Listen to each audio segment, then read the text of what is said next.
Hello everybody, it's that time of the week. It's time for Eddie versus the algorithm here on the Fantasy Football Fix YouTube channel. You know what's happening. I'm taking on the computer-generated team put together by the Fantasy Football Fix algorithm for each game week of this FPL season, and we're totaling things up so that we can see who wins more game weeks by the end of the season. Over the 38, who is going to win more? And it's very, very close. If you've been following along with the series, you will know that. Or if you're new to the series, make sure to hit that subscribe button down below if that is one of you. We do have a few game weeks just to recap on before we get into the nit and grit of what the team is looking like for game week 36 in terms of the algorithm, and then also my free hit team, of course. But because of the fact that we did game week 35 video with game week 34 still going on, we have to recap on game week 34, which does feel like quite a long time ago now, and a big points total it was for the algorithm 11, 117 points scored in game week 34. In fact, and I'm sure many of you will have broken the 100 club as well, the very capable FPL managers that you guys definitely are. But yeah, some great picks in these teams, not really too many outside the box picks. I'm sure that you can tell from this team, it is a rather template team going into that game week. You know, the big players like Trent, Salah, Haaland, Estupinian, these guys are going to be highly owned. But yeah, did really well in that game week, and the same went for me really. There were only two differences between the two sides. Unfortunately, Ederson getting benched in that second game wasn't something I'd foreseen, and so in the end the algorithm did manage to come out on top, going for De Gea and Stones over Shaw and Ederson, who were the two that I went for, as you can see in this side. So 109 points for me, pushed the algorithm's total up to 16, with me still on 14. That was a 2-week deficit, if you like, for me to have to make up heading into game week 35. We revealed those teams in last week's video, of course, and this is how we both got on. In terms of the algorithm squad, it scored 37 points, which I suppose doesn't look like very much at all when you compare it to what had happened in the week before, where we had the double game weeks. Still, though, I think it was a week where a lot of managers had quite a poor week, one of those kind of weeks where it just seems a little bit off, and perhaps it's one of the weeks to have one of your poorer weeks, if that's the phrase that you want to go with. It was a week to have a bad week, if anything, because everyone did relatively crap in terms of owning the popular FPL assets. In the side, though, there were a few noticeable disappointments. John Stones not playing, Grealish not playing, meant some points were needed off the bench. Unfortunately, Solanke and Concert were the ones coming off the bench, with Pedro Porro's 12 points sat there in the third sub position. So the algorithm almost got it spot on. Unfortunately, Porro was just sat too far away to get the points anywhere near the first 11, really. Mohamed Salah was there, the theory behind going for Erling Haaland, of course. Sticking with Harry Kane as well seemed to be a sensible call. There were just a few letdowns, Solly March being injured, starting off the bench for first and foremost, then coming on and getting injured after that. Marcus Rashford swapping, the Villa defence not pulling through. And it was a similar story really with my 11, as you kind of could have predicted. I wasn't going with any massively outside the box picks. But the few differences that I did have in my team managed to give me the victory in game week 35. So yeah, that was the end result, was me on 40 points, having a few players, like I had Tossi's 14 points down there on the bench as well. So I had similar pain when it came to the third sub, but overall, points returns from players like Robertson coming through with 6 points, which doesn't seem like too much, did actually make the difference when it came down to those small margins between the two sides. So yeah, that makes it, I'm pulling it back to 15-16 in the series, so I'm just 1 week behind now. Hopefully, game week 36 can be the week where I pull back and make it even, and then we'll be heading into game week 37 and game week 38, neck and neck, if I do win this week, with 2 game weeks to go. So we could end up on the draw, which would probably be a terrible thing. We'd have to do some kind of tiebreaker, I imagine, or one of us will end up winning the final few game weeks. But I'm getting ahead of myself there. I've still got quite a job to do in game week 36. Maybe the algorithm will win this one, put the pressure on me by winning 36, making it 17-15, and then I'm going to have to come back and win in game week 37 and 38, just to scrape a draw. So there's a lot of pressure riding on this game week, really. Let's get into things and have a look at how the algorithm team is shaping up, shall we? I'm sure it's what you're here for. Let's not keep you waiting any longer.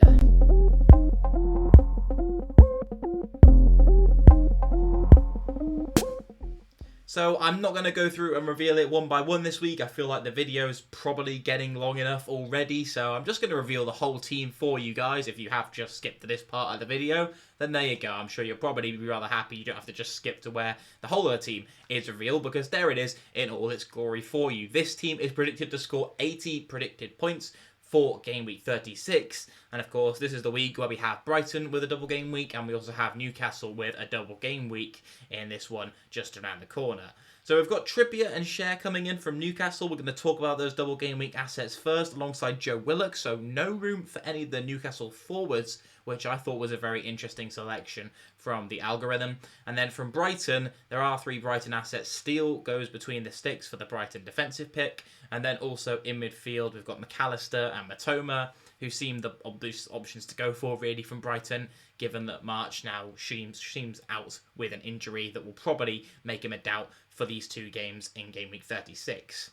And one thing that I will say is that although these 3 hit teams are probably going to contain triple Brighton in both of them, I don't think Brighton are going to absolutely smash this game week. I think they haven't looked quite at their best recently. I know you can't really say that's not really a new statement to anyone given what their recent result was in the last game week, but they have 2 difficult fixtures in this one as well. Away against Arsenal, who are fighting to stay in the title race. Away against Newcastle as well, who are in that top 4 battle. These are teams with things to play for, playing at home.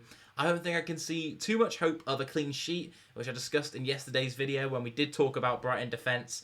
And then also in midfield, I think McAllister's underlying data, it looks okay. Penalties are helping him depending on what ranges of game weeks you look over. But really, he is just playing quite deep when we compare him to other midfielders that you can invest in right now, take a little bit of a punt on, and maybe look to gain some rank in these final few weeks of the season, rather than everyone just ending up and piling onto McAllister, those who had March and Matoma switching across to him, and we kind of have everyone on the same player. And it makes it a bit boring, really, anyway, even though McAllister in excess is probably a bit more of a boring pick due to the fact that, yeah, he's playing deep and he's basically, you're looking quite a lot of his threat coming from penalties. But that's my opinion on the Brighton assets anyway. In terms of the rest of the squad, we've got 2 Liverpool coming in Trent and Salah. I think very decent options indeed. Leicester are kind of in that relegation scrap as well. Coming off the back of a good result, though, maybe they can build on that. They're at home to Liverpool, so can't really predict too well if that's going to be a battering for Liverpool against them. They do look like, you know, the Liverpool that we've seen are starting to look a bit more like Jurgen Klopp's teams over the years in the last few game weeks. So yeah, Salah and Trent, obviously not going to argue with those being good picks. Salah and Jesus I thought were interesting ones to go for. As mentioned, they are fighting to stay in this title race and perhaps could be ones that aren't really being talked about, but the algorithm comes away laughing. No one else, like content creators or anyone, really talked about going for these 2 this week or emphasising on bringing in the Arsenal assets because they don't have double game weeks, so we're not really piling on them as much as we're discussing players from Newcastle, etc. And then, of course, Erling Haaland, who doesn't take the armband this week. It's Kieran Trippier, who you'll know if you watched yesterday's quick guide video, is the highest predicted point scorer of this game weeks, with Watkins, Mitchell and Lindelof down there on the bench. When we move into my 11, though, just a quick note to say, Kepa down there on the bench, very interesting. Backing Chelsea seems weird for a clean sheet, but Nottingham Forest at home, decent fixture. In my opinion, I see Nottingham Forest scoring a goal in that one, but if you do own Kepa Arrizabalaga, that could be interesting for your teams if you're considering starting him maybe over the other keeper you've got as your second keeper in your side.